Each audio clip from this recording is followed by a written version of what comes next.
आपने PM care fund initiative के बारे में तो जरूर सुना होगा। इस फंड को लॉन्च किया गया था मार्च 2020 में और ये वो वक्त था जब कोविड 19 हमारे देश में, पूरी दुनिया में एक क्राइसिस का माहौल बनाकर रखी हुई थी। इस फंड को बनाया ही इसलिए गया था कि कोविड 19 में या फिर इसी तरीके के फ्यूचर में अगर कोई डिजास्टर, कोई क्राइसिस का समय आता है तो इस पैसों को इस्तेमाल किया जा सके जो कि इस फंड में रखा हुआ है। इसमें कोई भी इन्वेस्ट कर सकता था, कोई भी डोनेट कर सकता था, 10 रुपए से लेकर किसी भी डिनोमिनेशन में।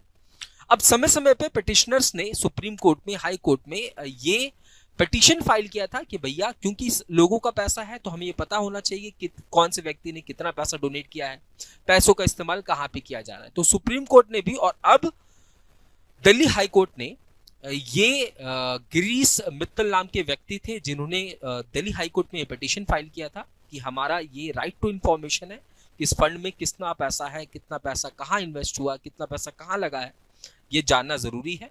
तो पहले भी सुप्रीम कोर्ट ने जो बात कही थी, अब दिल्ली हाई कोर्ट ने भी यही बात की है कि ये एक पब्लिक चैरिटेबल ट्रस्ट है, सरकार के अंदर नहीं आती है, ठीक है। और इसीलिए राइट टू इंफॉर्मेशन के अंतर्गत ही इसके पास ये अधिकार है कि वो अपने कंप्लीट डिटेल्स को साझा ना करे, ठीक है। तो एक बहुत इंपॉर्टेंट जजमेंट। इसके बाद अगर आप बैंकिंग एस्पिरेंट हैं और चाहते हैं कि 2026 में किसी बैंक एग्जाम को क्लियर करें, तो बैंकर्स ग्राउंड परिवार आपके लिए एक स्पेशल फाउंडेशन बैच लेकर आया है। चाहे आप आईबीपीएस की प्रिपरेशन कर रहे हो, चाहे आप आरआरबी की प्रिपरेशन कर रहे हो, या फिर आरबीआई की प्रिपरेशन कर रहे हो, या फिर एसबीआई की प्रिपरेशन कर रहे हो, आप सभी एग्जाम्स को इस पर्टिकुलर फाउंडेशन बैच से क्लियर कर सकते हैं।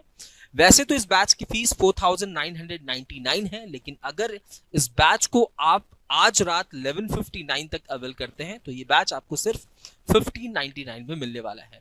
तो जो भी ऐसे स्टूडेंट्स हैं जो कि बैंकिंग एग्जाम को क्लियर करना चाहते हैं और इस साल अपने माँ बाप का नाम रोशन करना चाहते हैं, वो इस बैच को जरूर अवेल करें। मिलते हैं अगले वीडियो में। जय हिंद,